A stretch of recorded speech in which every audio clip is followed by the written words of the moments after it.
Assalamualaikum warahmatullahi wabarakatuh.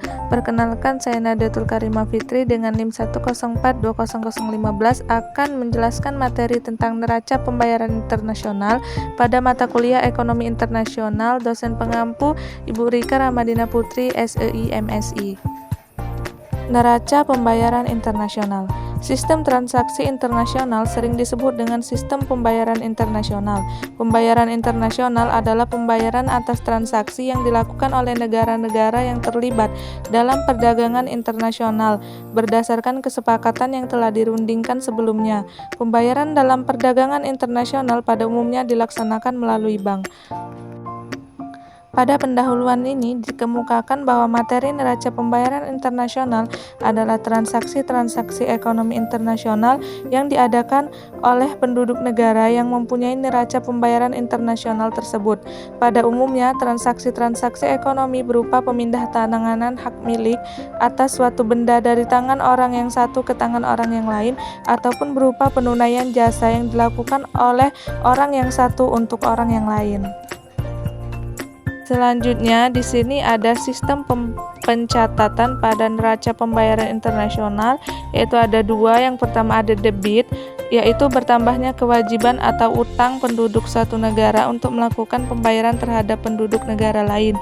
Yang kedua adalah kredit, bertambahnya hak penduduk suatu negara untuk menerima pembayaran dari penduduk negara lain. Selanjutnya ada cara dan alat transaksi internasional.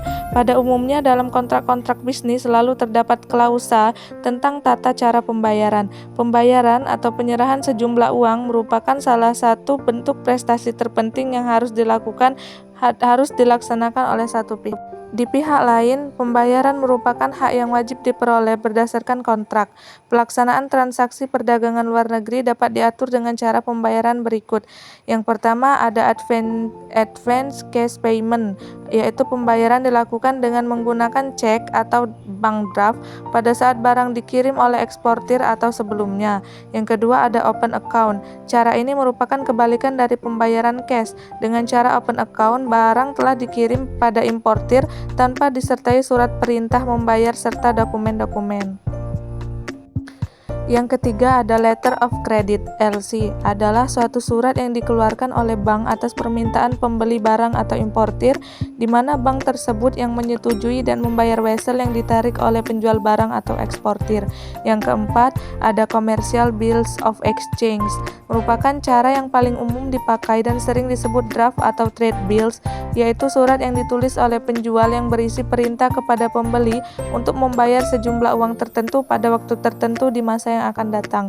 Yang kelima ada collection. Collection merupakan cara pembayaran dengan menggunakan jasa bank atau melakukan penagihan.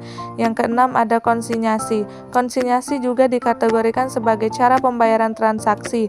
Konsinyasi sebenarnya merupakan variasi lain dari cara pembayaran dengan open account. Selanjutnya ada tujuan neraca pembayaran internasional.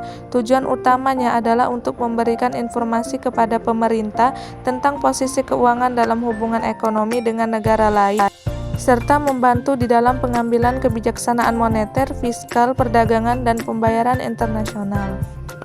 Lanjut, ada fungsi neraca pembayaran. Sebuah negara perlu memperhatikan transaksi ekonominya agar mampu berjalan dengan optimal dan mengarah ke keuntungan yang besar. Dengan memiliki neraca pembayaran, ada beragam fungsi dan manfaat yang bisa didapatkan, antara lain yang pertama, dasar pertimbangan pengambilan keputusan pada bidang perdagangan internasional. Yang kedua, dasar pertimbangan dalam membuat kebijakan moneter. Yang ketiga, alat untuk menilai kondisi ekonomi yang berkaitan dengan transaksi internasional.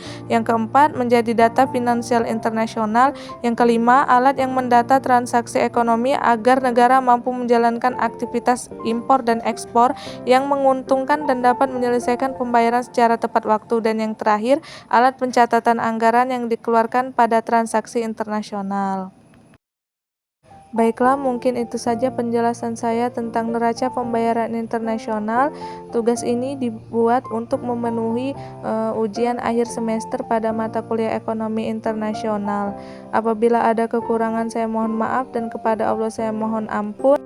Wabillahi taufiq wal hidayah. Wassalamualaikum warahmatullahi wabarakatuh.